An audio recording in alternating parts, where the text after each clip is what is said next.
Let's make my number one comfort food. This is ham and beans. People look at me like I'm crazy when they're not in my family and they hear that my comfort food is ham and beans because they've never had ham and beans. It's the ultimate poverty meal, which happens to be all of my favorite comfort food. So let's make it because it's pretty simple, it's really affordable, and it is so good. First, get yourself a snack because this takes a long time to cook. To start, you're gonna need Vidalia onion. That's what my granny always used. I only have white on hand, so we're just gonna use that. White will be fine. Vidalia is preferred. And then we're gonna mince this up. Some people use a whole onion. I'm gonna use like what's left here of this onion and mince it all up very, very, very, very, very finely because I personally don't like onion chunks, but do whatever you want. And you'll need a tablespoon to 2 tablespoons of butter.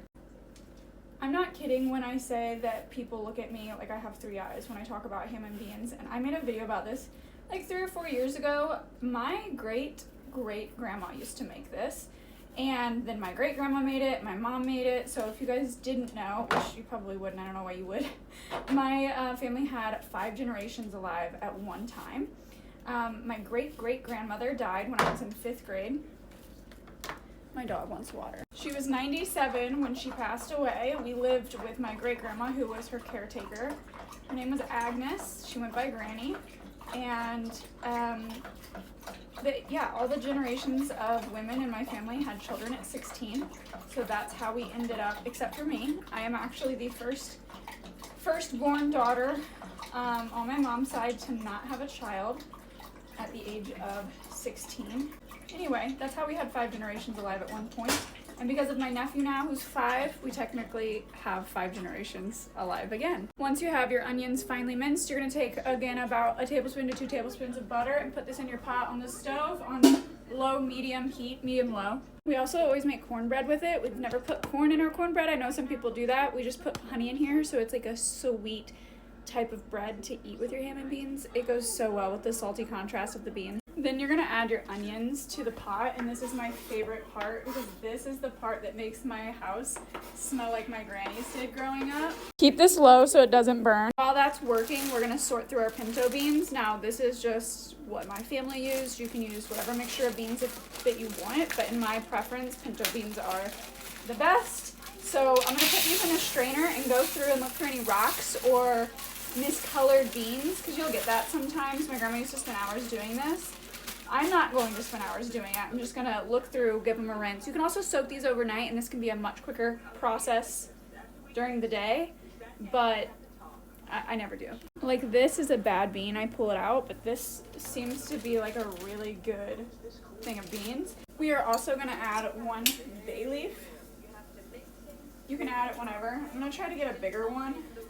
And if you do a Christmas ham, take the bone home if you're like at someone's house who's hosting who doesn't plan on keeping the bone, because that is going to give you the best beans and ham you've ever had, and it only comes around once a year. So this is a smoked ham shank. There is going to be a bone in here, which is going to give you your flavor, and then the ham in here. You're going to let this cook on the stove fully with water, like a full pot of water. We're going to put this in for about 3 hours, checking it, making sure the meat's tender. This eventually will just fall apart, and that's when we'll pull it out, shred it off the bone. We'll get to that point. For now, fill your pot up with water. I literally just put the whole thing in here. I highly recommend putting in everything first and then adding your water so that you don't overfill when you're trying to add your ingredients. You can see it's just covered in water. This is how I like to do it because I'm gonna be home all day. I'm gonna be keeping an eye on this. So it's just perfectly covered in water. I will have to add water to this. That's completely normal. And you can turn this up to like a medium heat until it starts boiling, and then you can turn it back down. It's 5 p.m. I have changed and taken off my makeup, so ignore. But my beans are soft now. I did add a lot of more water. You can see how much higher it is now, but it's still covering everything just barely because the beans swell, which ends up taking up more volume. Okay, so I have pulled all my bones out, pulled the meat from the bone, and you can see I'm just shredding it. I don't put the skin in there. You can.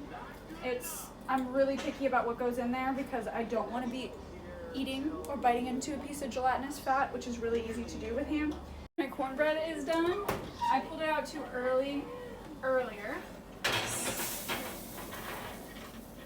And I put a sprinkle of brown sugar on top so that the middle's sunk in.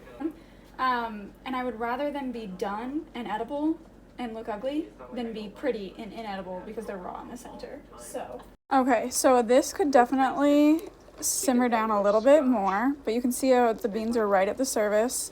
This is less translucent. It's actual like soup broth now, and it's gonna continue to reduce, but I'm starving and my beans are soft, so you're good to eat it now. Make these like the box says too, by the way. I just add 1 tablespoon of honey to the batter and sprinkle brown sugar on at the end.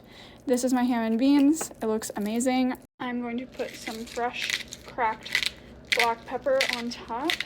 To me, cornbread is like pumpkin pie. The ratio of butter to cornbread, sweetness to actual bread, is very, very important. Also thicken up as it cools. It is steaming hot right now.